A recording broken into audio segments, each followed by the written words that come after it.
Dear Lauren, I admit I am the guilty man. I betrayed my wife numerous times throughout the marriage, and I know there's no excuse for that. And I've been in counseling for 5 years now, and I've been able to control my impulsive behaviors. That being said, my wife has every reason to divorce me, but she hasn't, and that has given me hope for reconciliation. At the same time, whenever she's triggered, she lashes out, name calling, threatening, and belittling, which I don't blame her for because of all the trauma I've put her through. She will say she's sorry, but then will do it again a few days later. I've asked her to go to couples counseling, but she refuses because early on in discovering my affair, I was still lying to her and the counselor. Again, my fault. What will I do if I don't want a divorce? She doesn't seem to want a divorce, but she will threaten it. I can't get her to go to couples counseling. She wants me to talk about her pain and then lashes out at me for it. Then she says I'm only thinking of myself because I can't take the tongue lashing. At what point do I have the right to say that I won't put up with this behavior? Or did I lose that right when I betrayed her? She seems to think I did. Your view on this situation would be helpful. And if you want more clarification or need more insight, I'm willing to talk more. Sincerely, Doubtful. Okay.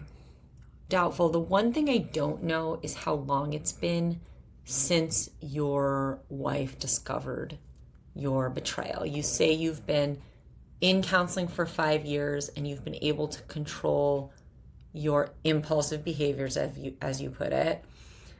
But has it been 5 years since your wife discovered it? And that matters because I would say that what you're describing, the getting triggered and lashing out, it's a lot more normal and inevitable in the earlier stages, the first months to year, than it is perhaps 2 years later, and especially not 5 years later. So that's the big piece that I just don't know. If it has been 5 years, then and you've been faithful and you are in counseling and you are seeking to reconcile, then you do absolutely have a right to put down a boundary around this behavior. You lose the right when you are, actively betraying somebody and lying about it. But when you are in recovery and when you're seeking to reconcile, and if all geese are flying in the same direction towards honesty and reconciliation and building a marriage that's better than the one that you had before it, then you're on the same ground in terms of the goal as your wife. So it's almost like the tables have flipped, right? You were the one who did the behaviors that were hurting her.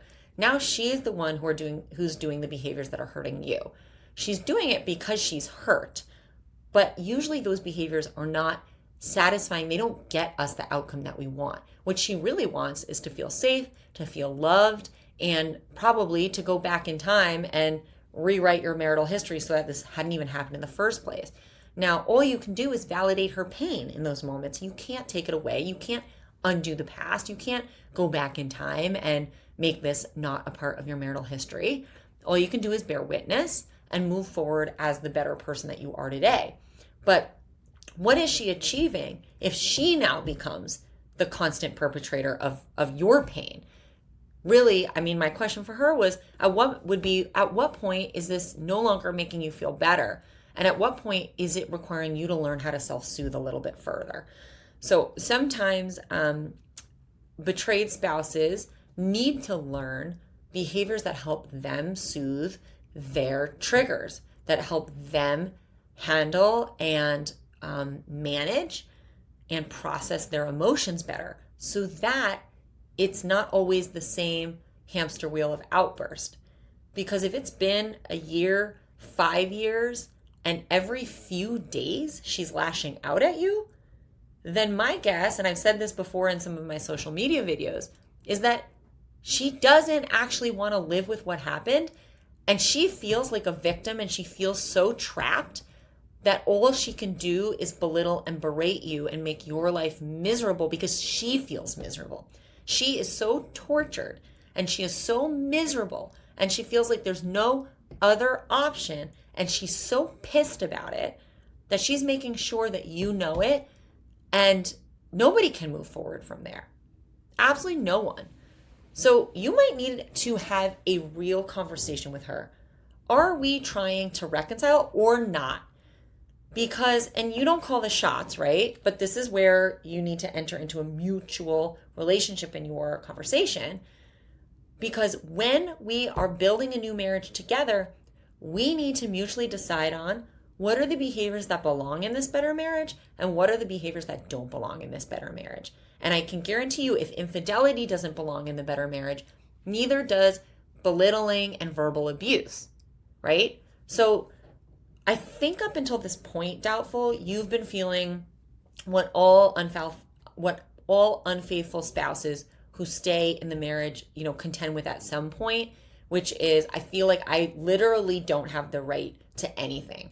I've lost that privilege. I've lost the privilege to be an equal party in this marriage. And that gets nobody anywhere.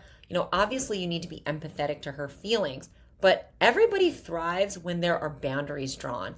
And it sounds like maybe she needs you to draw a boundary, and kindly and, mutually. This is a conversation for you to have together. This isn't like you laying down the law, but to say, hey, at a certain point, I won't be able to heal if this is what our relationship looks and feels like. So counseling isn't the only way that we can work on this. What can we think of doing together to where perhaps when you feel like you are going to spiral or you're emotionally hijacked, we can interrupt that cycle. We can do something different. You can ask for affirmation from me instead of feel like you have to beat it out of me. You can tell me how you're feeling and I can reassure you. Give her a menu of options and see whether any of those things might be a preferable choice to the hamster wheel cycle that you're in together. She doesn't need to see a counselor for that either, because, and I'm a huge proponent of counseling. I'm not saying that she doesn't need to go to counseling. She really could benefit from it. But what I'm saying is there are things you can do without going to counseling. So you may need to be more of a healing force. If your infidelity has shattered her so greatly that she needs more affirmation from you, more transparency from you, more healing guidance from you than you're giving because you're kind of stuck in your shame, maybe this is your invitation to step up.